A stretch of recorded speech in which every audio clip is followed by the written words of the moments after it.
My mom really wanted to have 3 kids. She had 2, my brother and sister, but she really wanted that 3rd child. And after a couple miscarriages, wasn't sure if that was going to happen. And then came along me. And I know my mom was more excited than she had ever been. Something that she didn't think was going to happen, and it happened. And they say there's a connection between, son and the mother, and the last son seems to have one of the deeper connections. And that's kind of how things went for me and my mom growing up. She was always by my side. She was always there for me. I remember memories of us living down in Florida and being at the beach, and my brother and sister playing, and she was there, and she was always tending to me. I remember being in church, and I would, just always find that comfortable spot in her lap just to fall asleep. And man, I love my mom. I love being around her. But something kind of changed right about the time I turned 8 years old. See, there was some things going on with my mom and dad, and they were having some real struggles. And guys, I don't want to paint this picture that my mom was a terrible mother, but there were some things that happened that really hurt me deeply. See, my mom got really consumed with my dad's stuff, and no longer did I see her around much anymore. She started spending a whole lot more time tending to him and trying to build this business. And I would spend a lot of time at home, and my mother wouldn't be around. I really had to grow up really quickly. I started making my own meals. I would sit at the dinner table. My brothers and sisters, they would all be doing their thing. And I remember sitting there and eating, and none of my parents were around. They were busy working, and I felt alone. I felt abandoned. It hurt. It went on for a while, and nothing really changed. I think the pain just continued to be there. But, as I went on to my teenage years, I just kind of moved on. But I guess, I just don't understand, why some of the deepest hurt that we've had, some of the painful experiences that we've had growing up come from the people that are supposed to love us the most. But this isn't anything new. What I'm sharing this morning, has been there since the beginning. In fact, I want to share a story from the Bible, a story in Genesis about a young man named Joseph. And Joseph was one of 12 brothers, and he was the favorite son. He was Jacob's favorite son, and Jacob made sure that his brothers and Joseph knew that. In fact, he gave Joseph a robe, and the king of props gave me one this morning, so just bear with me here.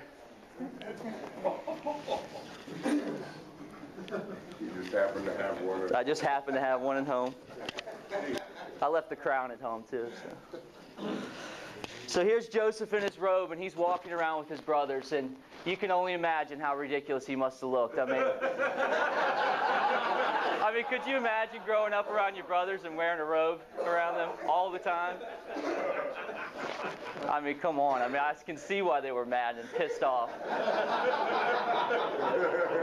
And then on top of that, he starts telling them about these dreams that he's having, and the fact that they're going to bow down to him one day. In fact, the whole family is going to bow down to him one day.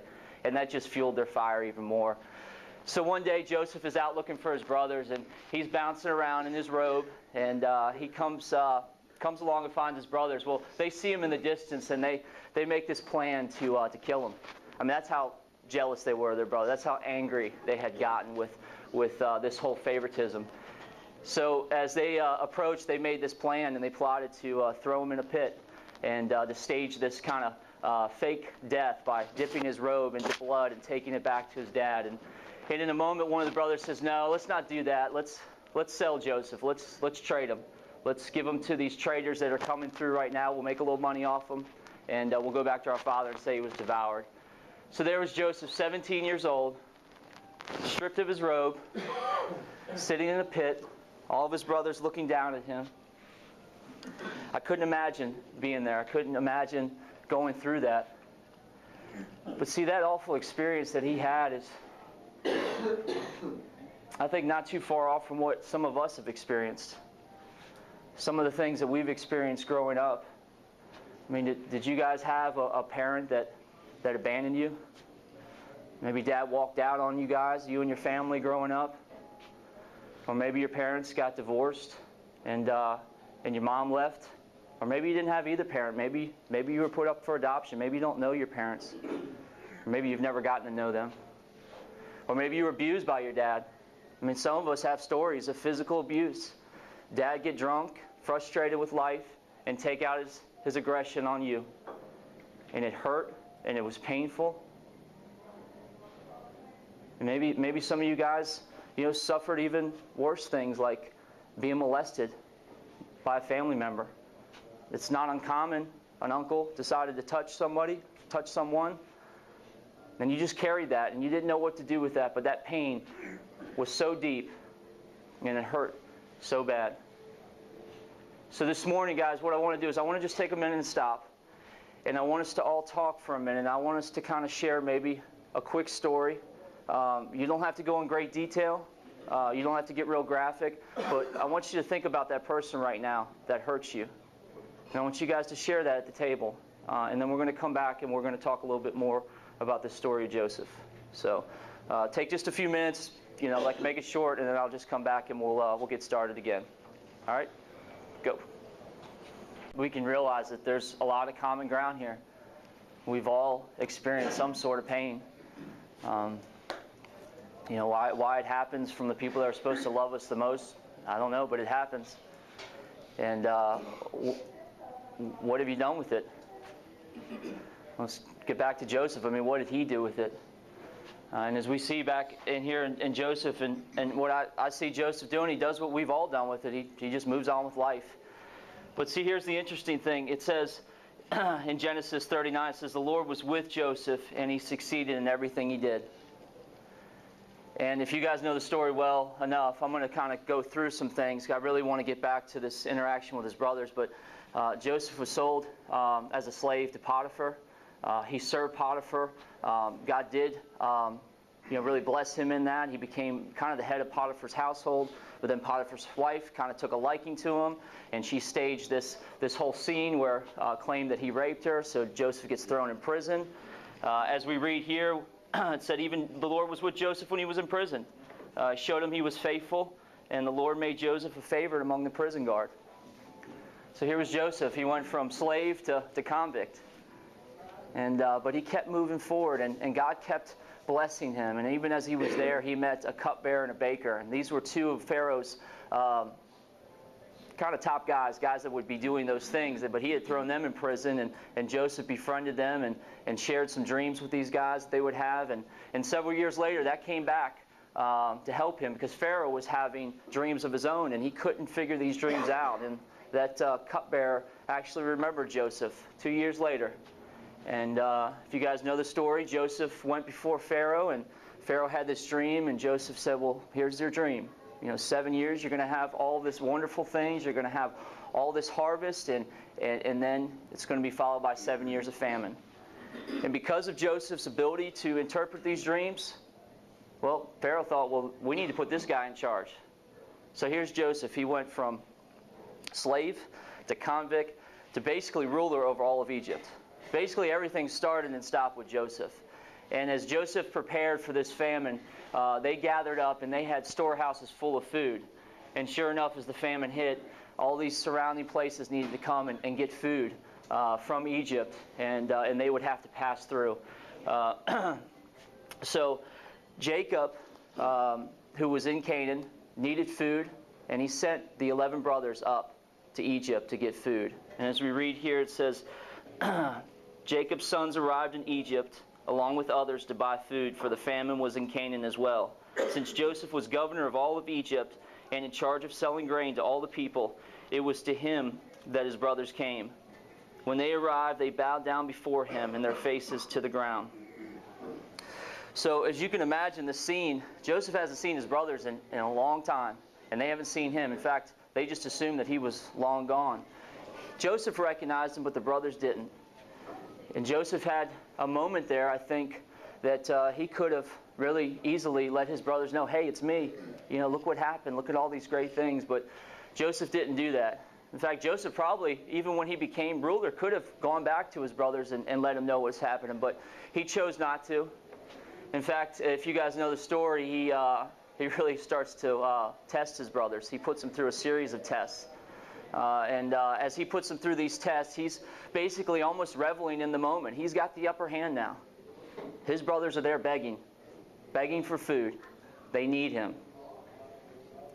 And we see this picture of him starting out, testing his brothers and lording over them. But as he spends more time with them and he begins to see how they respond, and they did respond in humility. In fact, they had no choice. They needed to get the food. But he begins to, as they say, he would weep aloud. He would cry out. He would be so emotionally stricken by being around his brothers that he would just have to leave the room.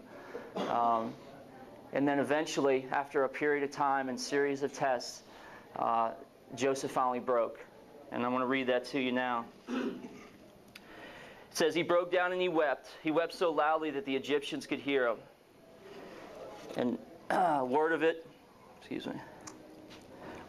quickly carried to Pharaoh's palace.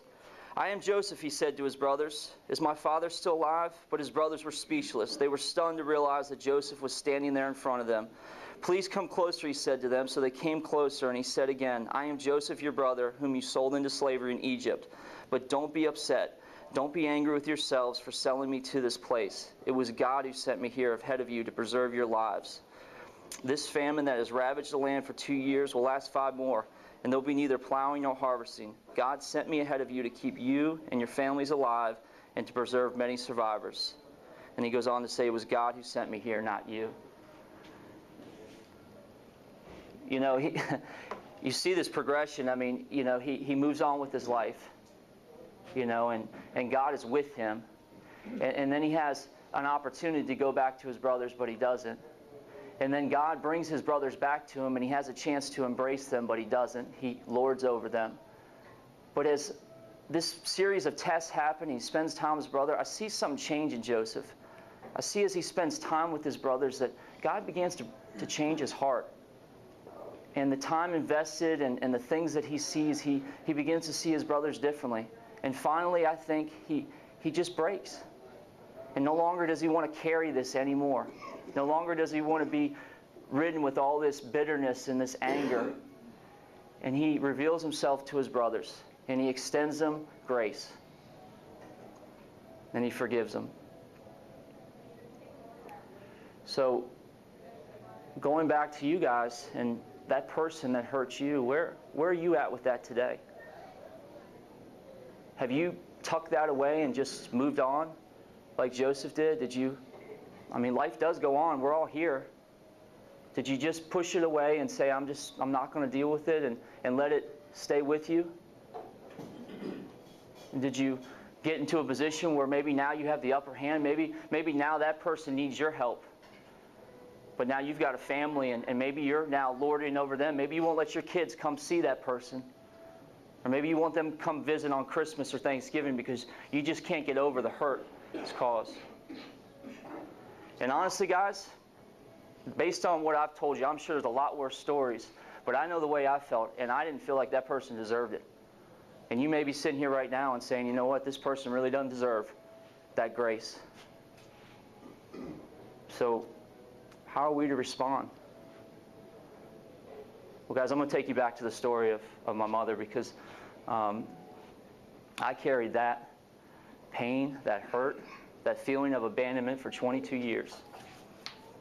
And then in God's grace, he allowed me to be back in the place I never thought I would be, which was in the same house as my mother.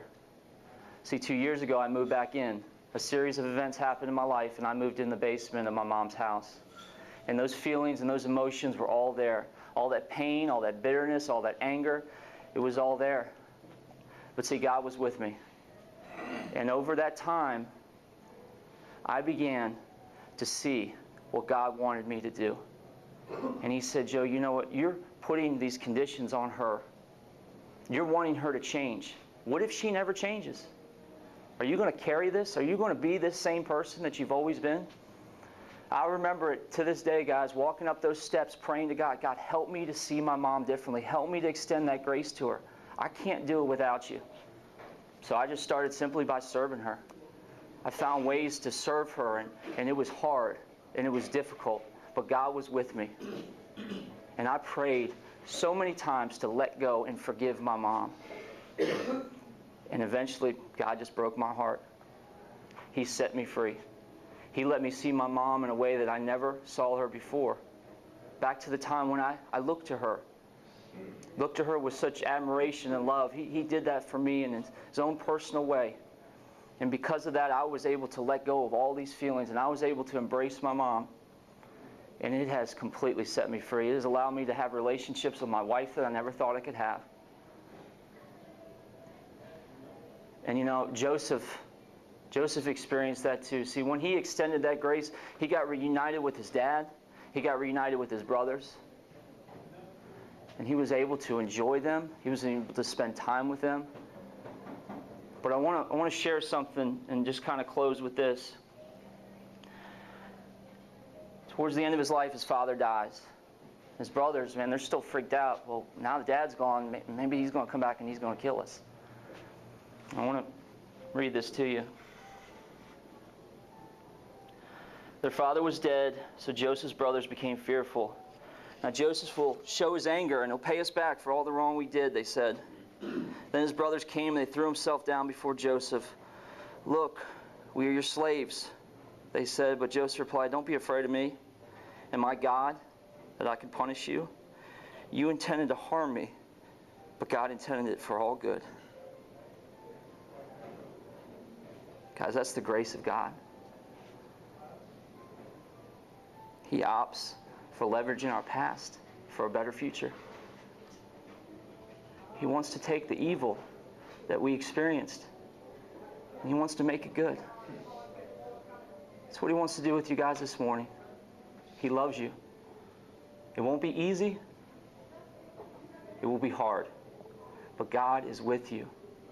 And let me ask you, if you're confident this morning, if you're absolutely sure that God is with you, how would you live differently today? What would you do differently? So this morning, that's what we're going to do. We're going to take some painful things, and we're going to talk about it this morning. And I hope that you guys will be able to start to make that next step. And just remember that God made the first step towards us. And He gives us that opportunity to do that towards others, and He will do good things with it. So thank you for letting me share this morning. Stephen? Sorry, Judge. I know. Well, thanks, guys, for letting me share. I was just thinking, the story of Joseph and God's grace in his life, and then you see the grace later on in his life. And I think about my own life and how I didn't deserve it, and God's grace allowed me to come to Him. And many of you guys have experienced God's grace. But how will your future look? How will things look when you walk out of here today? Ephesians 2:10 says, we are God's masterpiece, created in Christ Jesus, so that we could do good works that God had planned long in advance for us. How will your future look? I pray that you'll see God's goodness in that. So, all right, we got an exciting weekend. First off, we just want to start, and Austin here gave his life to Christ this morning.